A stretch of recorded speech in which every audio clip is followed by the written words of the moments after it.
Kreu i Partisë Demokratike Sali Berisha është pyetur nga gazetarët nëse ka një krisje mes tij dhe kreut të PL-s Ilir Meta, pasi ky i fundit ka paralajmëruar se në zgjedhjet lokale do të dalë me siglen e tij.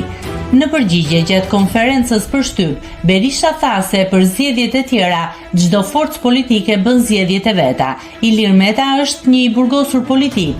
ASHM ishte një aleancë për zgjedhjet e 11 majit.